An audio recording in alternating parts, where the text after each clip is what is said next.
Osborne Russell walked into Fort Hall in August of 1834 with a fine new rifle he barely knew how to use. A percussion piece worth more money than a farmhand back east saw in a whole year. And the green kid holding it once fired 25 shots at one standing buffalo and never dropped it. 25. He'd have starved with that gun in his hands. 9 years on, he'd hunted the length of the Rockies and written one of the finest survival journals the mountains ever produced. Clear, honest, careful with the fact. But here's the twist, and it's the whole reason I'm sitting here tonight. My name is Amos Ward. I'm 55 years old, 7th generation on this ridge in the southern Appalachians. My people came up this hollow in the 1790s, cleared it with hand tools, and I've never once left it. My grandfather, Eli, raised me from a boy, and before he passed, he sat me down and made me copy every last thing he knew into a leather journal in my own hand and swear to him the old ways would not die with me, not with the last of us. This, what we're doing right here, is me keeping that promise to a dead man. So the question was never what the frontier forgot. It's who got written clean out of the story when we sat down years later and remembered it wrong. 12 skills, every single one of them borrowed from somebody else's hands. Picture a plains camp, some cold gray morning in the 1830s. A woman kneels over a deer hide staked out flat and tight to the frozen ground with wooden pegs. The hair's already scraped away with a bone tool, the flesh side, too, worked down till it's clean and even. Now she takes a soft, warm mash of the animal's own brains, mixed with a little water, and works it into that skin with her bare hands. Patient, slow, driving it into every pore of the grain, and then she hangs the hide in the smoke of a low, smoldering fire, punky wood and no flame, until it turns the color of coffee poured with a little cream. Hours of it. That hide will never dry stiff and crack and rot on a man's back. Get it soaked through in a river crossing, wring it out, work it soft again over a stump, and it comes right back to you supple as the day it was made. That is brain-tanned buckskin, friend, and it clothed the entire frontier from the Missouri to the Pacific. Every mountain man you have ever pictured in that fringed leather, that leather came out of a woman's hands in a native camp. It didn't come off a shelf. George Catlin sat and watched it done and painted it up and down the northern plains between 1832 and 1839. John Lawson watched the same work in Carolina clear back in 1709, more than a century earlier. The craft was old and settled and perfected long before the first shivering trapper ever showed up cold and needing a coat before winter took his fingers. Now here's the part that got buried in the ground. The trapper pulled on that buckskin warm and dry and rode off into legend as a self-made man of the wilderness. The woman who scraped it and brained it and smoked it for 2 days got cut clean out of the picture. Nobody passed a law against brain tanning. Nobody outlawed it. They just quietly cropped the teacher out of the frame and kept the coat. But the record won't let them lie about the size of it. Between 1755 and 1773, out of the single port of Savannah, Georgia, one port they shipped 2,601,152 pounds of deer skins, dressed and tanned by native hands for the European market. And here's a thing to chew on. A single well-dressed buckskin traded for right around $1. That's where the word comes from, neighbor. A buck for $1. Every time you say it, you're quoting the deerskin trade. That is not a lost little craft somebody did for pretty. That is an industry that put money in white men's pockets on 2 continents. And one honest word before I move on, because I'll always give it to you straight. You'll hear it said that every animal carries in its head exactly enough brains to tan its own hide. Pretty saying. Sounds like scripture. It's folklore, plain and simple. Lawson wrote it down in 1709. Young Indian corn, beaten to a pulp, will affect the same as brains. Corn does it. Eggs do it. Rendered liver does it. It was never magic tucked in a skull. It was knowledge, hard won, and handed down. And that knowledge, and where it went, is what I want to talk to you about for one honest minute. Everything I just laid out for you, the brains, the 2 days of smoke, the coffee and cream color you're watching for, the pounded corn that stands in when the brains run short. I've got all of it written down, not copied out of some book somebody else wrote. Out of the leather journal my grandfather Eli made me copy by lamplight when I was a boy, the one I swore to him I'd keep alive. Over the years, I've put it in proper order. The ratios, the temperatures, the years, the real names of the folks who actually did these things with their own hands. So you never have to carry it up in your head the hard way I've had to. I bound the whole of it up, and I call it the Lost Frontier Skills Handbook. If you're watching this on your television tonight, look for the little square code down in the corner of your screen. Hold your phone's camera up to it, and it opens right there in your hand. If you're on a phone or a tablet, it's the very first link sitting right under this video. And if you'd sooner just go find it plain and simple, go to AmosWard.com. Let me say that one more time, slow. AmosWard.com. It's the whole library gathered into one place for about what a store-bought pouch of jerky runs you now. That's the only time you'll hear me bring it up. Now, back to the ridge. A Cree camp, late summer. The racks heavy. Women pounding sun-dried meat between two flat stones until it was reduced to a coarse powder, then working in hot melted fat, 4 parts fat to 5 parts meat, poured while it's still liquid so it soaks the powder through and seals it airtight against the air. That's pemmican. The very word is Cree pemmican, and it means near enough manufactured grease. Now hear the arithmetic, because the arithmetic is the miracle. 6 pounds of good lean meat dries down to a single pound of powder. A 1,200-pound buffalo gives up about 200 pounds of the finished stuff. They packed it in rawhide sacks weighing 90 pounds apiece, sewed shut and sealed with tallow, and called each one a piece. A 6-man freight canoe would load 4 of those pieces, 360 pounds of food, and run 15 days hard on it, between trading posts set 500 miles apart, with never a fire lit to cook. The old Manitoba records set it down flat. 4 times as nutritious as fresh meat. A working man ate 4 pounds of it in a day, and paddled or portaged from first light to full dark on that alone. The great fur companies ran their entire northern empire on that one food. It was the diesel fuel of the trade.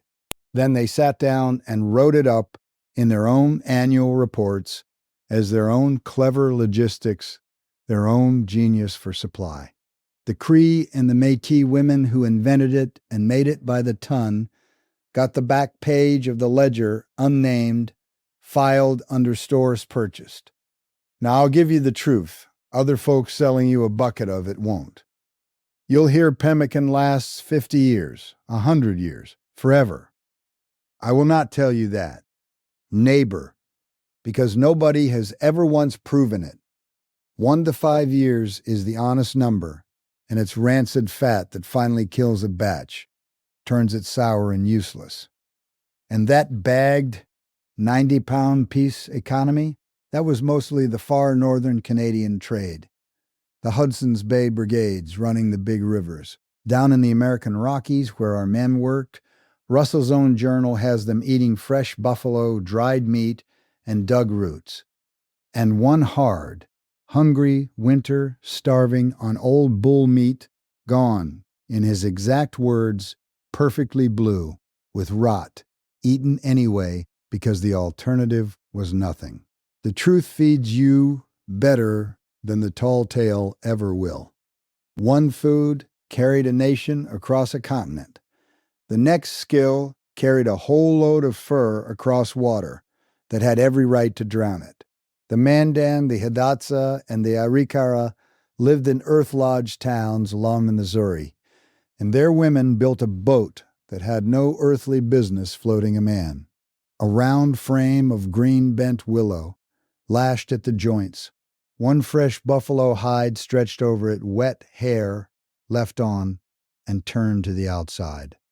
4 feet across, about 18 inches deep, shaped like a soup bowl, and this is the part that stops a man cold. Buildable start to finish in a single day, and light enough at maybe 30 pounds that one person could tip the water out, sling it up over their head and shoulders, and walk it to the next crossing. Leaving the hair on the outside wasn't laziness or haste. The National Park Service set it down. The hair gripped the water and kept the little round boat from spinning helpless in the current. A light one, carrying not much, might drift as far as a full mile downstream before it touched the far bank. And the paddler just read the river and planned for the mile, aimed high, and let it carry them home. The traders saw that boat, climbed in, and called crossing a flooded river their own bold feat of frontier daring.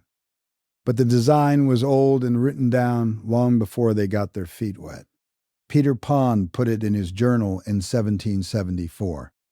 Alexander Henry saw it working on the Red River in 1801.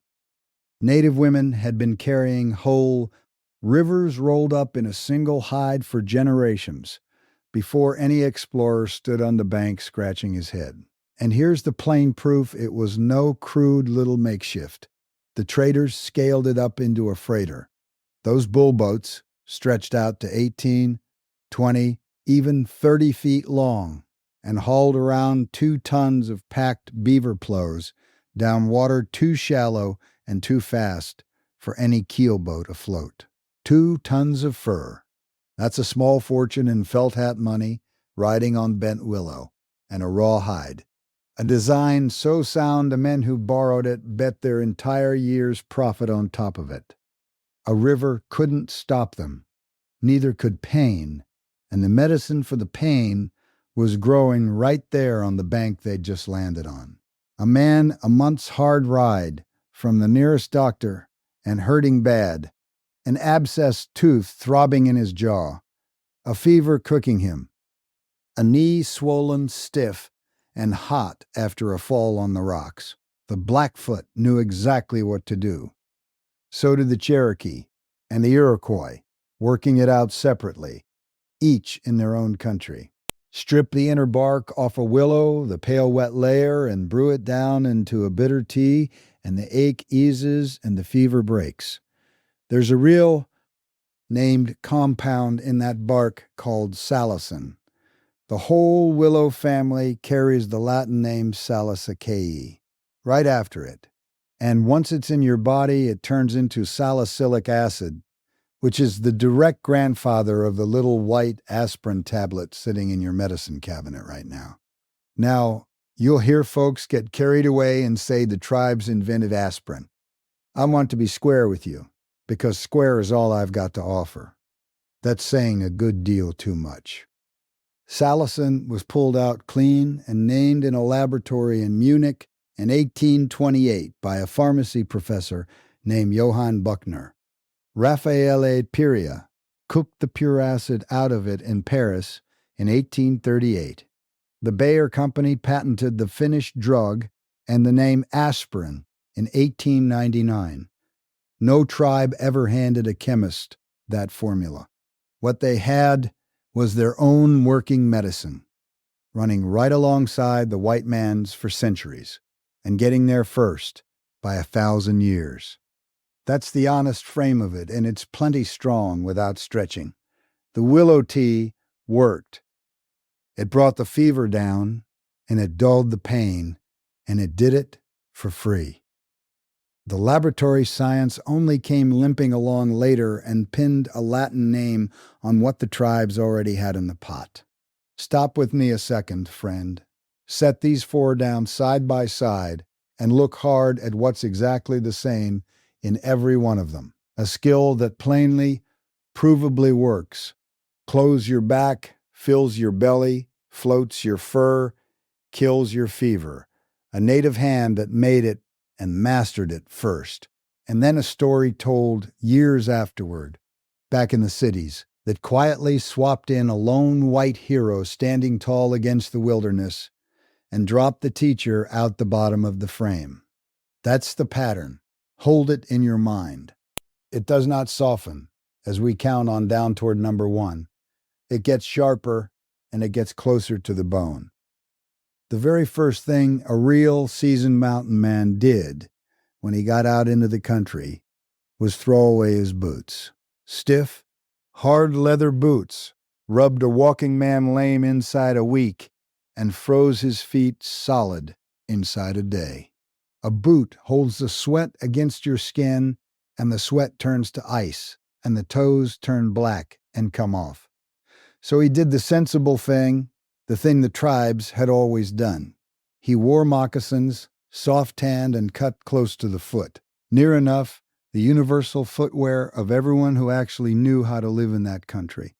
And come deep winter, when the snow lay hip deep and a man on foot in it was a dead man inside a mile, thrashing and sweating and going nowhere, he lashed those moccasins onto long, narrow snowshoes, a design he took directly, frame and webbing and all, from indigenous winter travel. Think hard on what that one shoe actually did for a man. It turned country that would flat kill you in November. Country you could not cross, could not hunt, could not run a trap line through, into country you could move across all day in January and come home fed. No snowshoe, and you stayed pinned in one camp eating your seed corn and your dogs until spring or the grave, whichever came first. With it, you moved, you ran your traps, you ate, you lived to see the thaw. Later on, the mail-order catalogs would sell the great outdoors right back to us, packaged up as gear, with a company's brand stamped on the side. But the snowshoe was not invented in any warehouse in any city. The Canadian Encyclopedia still sets it down plain as day.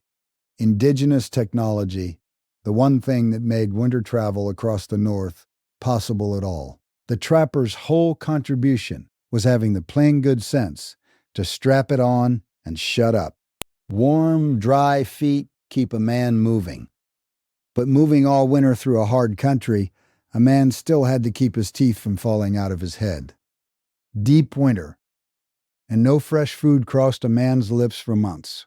Nothing but dried meat and old bread. First his gums go soft and start to bleed at the root. Then his teeth work loose in the jaw till he can wiggle them with his tongue.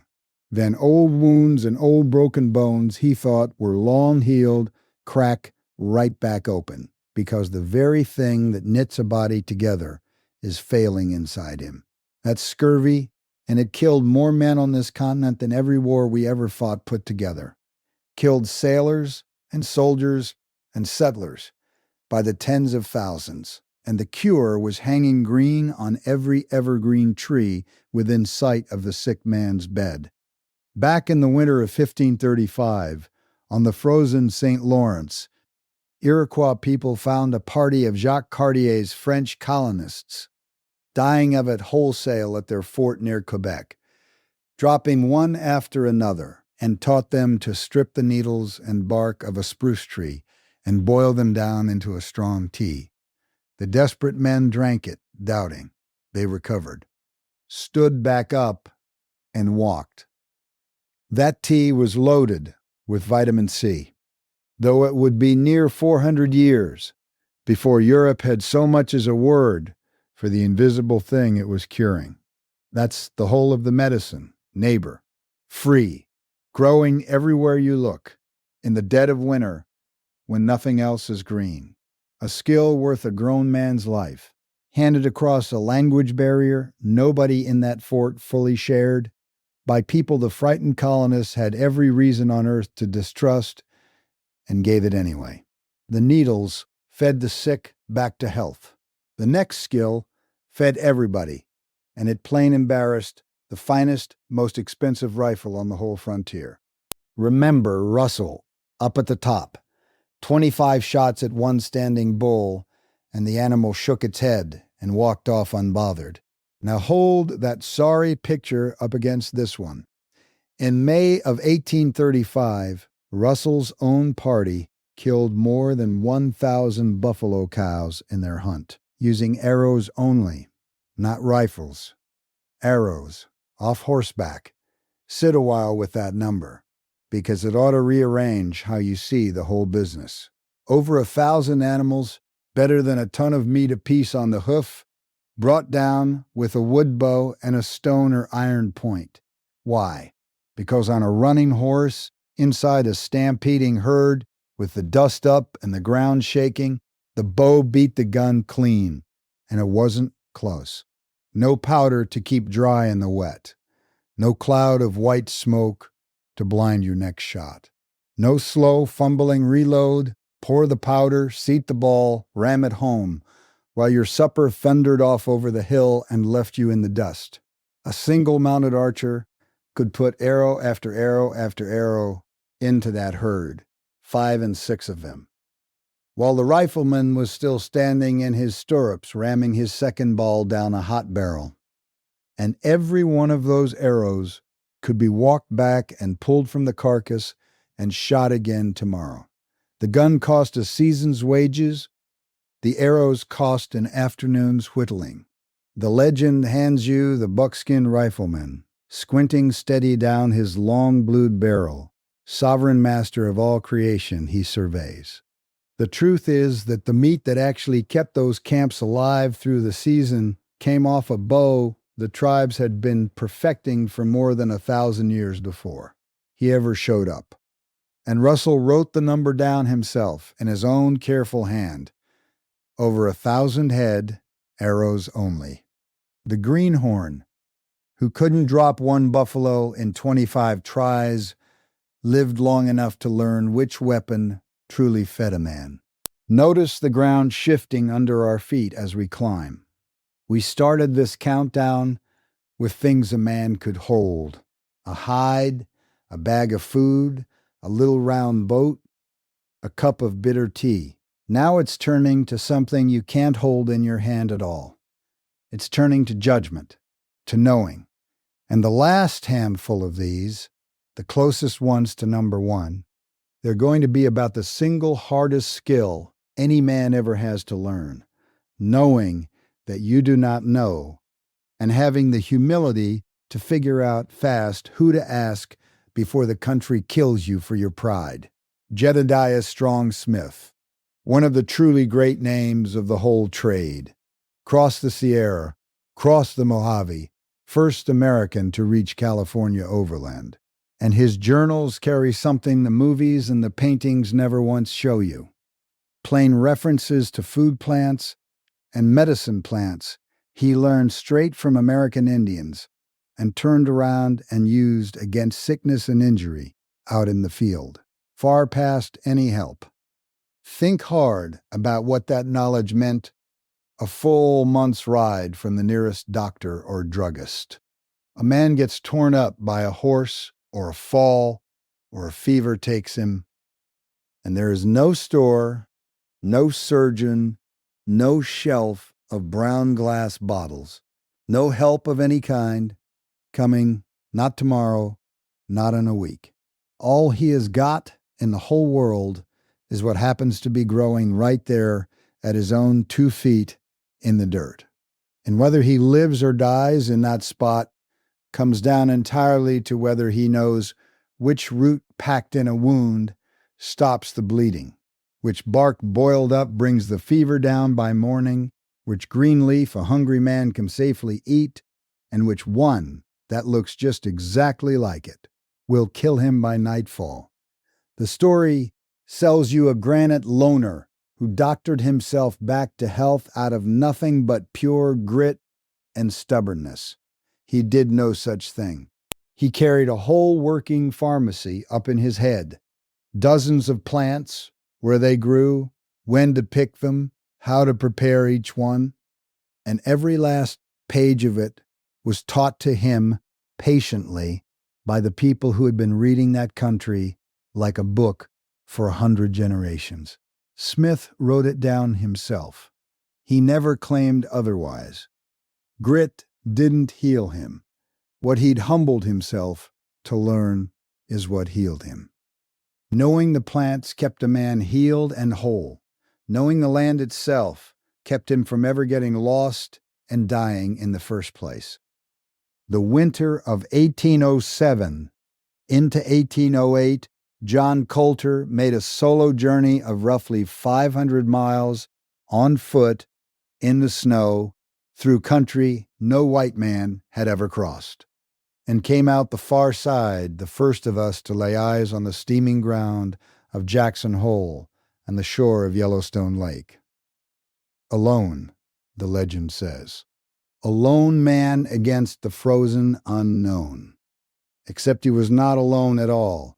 He set out in the company of native guides, men who already knew every pass, every river ford, every warm sulfur spring and sheltered valley in that killing white country, and who walked the greenhorn through it and out the other side alive.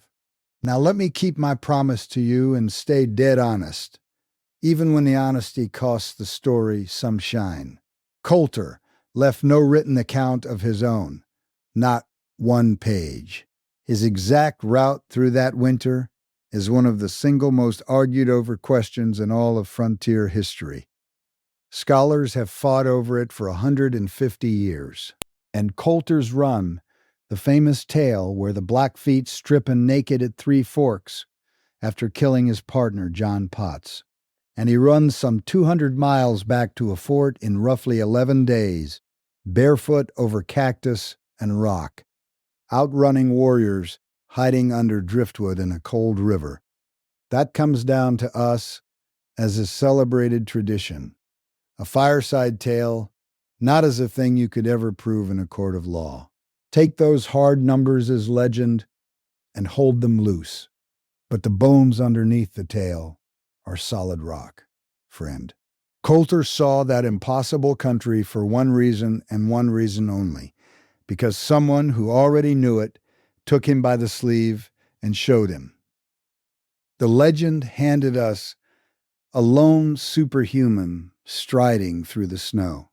History, looked at straight, hands us a guided man who had the sense to follow, which is a far more useful and a far more truthful thing for any of us to be. Jim Beckwourth was born into slavery in Virginia, somewhere right around 1798, the son of an enslaved woman and the white man who owned her. He went up the Missouri with a fur brigade, a young man, and out there in the mountains, he was taken in and adopted into the Crow Nation. Lived among them for years, married among them, and rose all the way up to the rank of war chief. He dictated his whole roaring life story to a writer named Thomas Bonner in 1856, and he found the mountain pass through the Sierra Nevada that still carries his name on the maps this very day. A road and a rail line run through Beckwourth Pass right now, the lowest crossing in that whole range. And I'll be straight with you, same as always. That book of his stretches and paints the truth in more than a few places. He was a grand talker. The romantic tale in it, that the Crow took him in because they believed him to be a chief's long-lost son come home, was most likely a plainer thing underneath. A prearranged trade arrangement worked out cool and deliberate between him and the Rocky Mountain Fur Company to get a trusted man inside. but strip all the varnish and the tall talk off it, and the plain fact standing underneath is bigger and better than any story he told. A black man, born the property of another man, survived and then genuinely thrived in the deadliest country on the continent by becoming Crow. Adoption out there was not a sweet little tale for the fireside. It was survival infrastructure, hard as iron. A name, a family, a lodge, a whole people bound to feed you when you were empty and fight for you when you were cornered. History filed Beckworth away under tall tale and mostly left him there. And I've come to think that was easier for folks than facing the plainer, harder thing.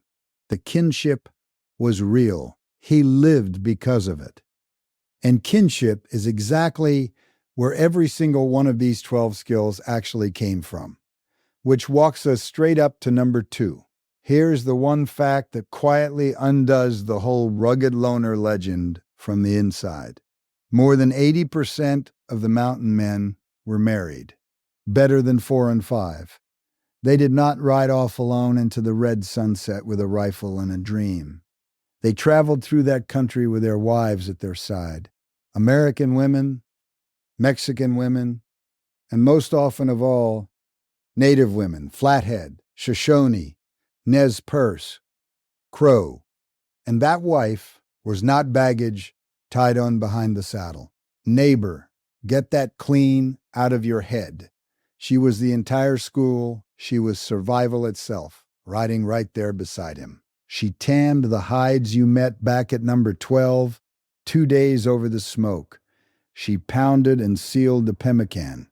She could build the willow and hide boat and lace the snowshoes and read tomorrow's weather straight off the color of tonight's sky and name every plant in a day's walk that would heal a man or feed him or lay him in the ground. Nearly everything on this whole list, a native wife either did it herself with her own 2 hands, or she taught it patiently to the man whose name is the only one we bothered to write down.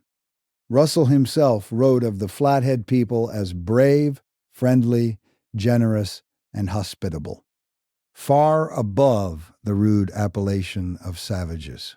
And a Bannock chief named Aiken Low Ruckup told him to his face, plain and warm, "You need not be under any apprehensions of danger whilst you stop with the village." That was safety. That was a home in the wilderness, offered freely. And recall what I told you at the very start.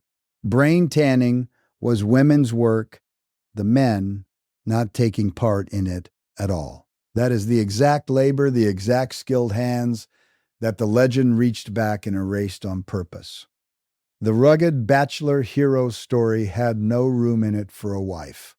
So on paper, it simply divorced the man from the very woman who kept him alive and clothed and fed every single day, which points like an arrow straight at the one skill this whole long list was built around from the start. Number 1 is not a trick you can learn in an afternoon. Number 1 is the one thing that all 11 of the others were quietly pointing at, the whole long way down. There were only ever about 3,000 of these men at the absolute peak of it, from roughly 1820 to 1840, a small brotherhood, and their whole world collapsed under them, fast and hard. By 1846, maybe 50 American trappers still worked the Snake River country where 500 or 600 had worked it in 1826. Gone in 20 years. William Ashley ran a famous little advertisement in a St. Louis newspaper in 1822, calling for 100 enterprising young men to go up the Missouri.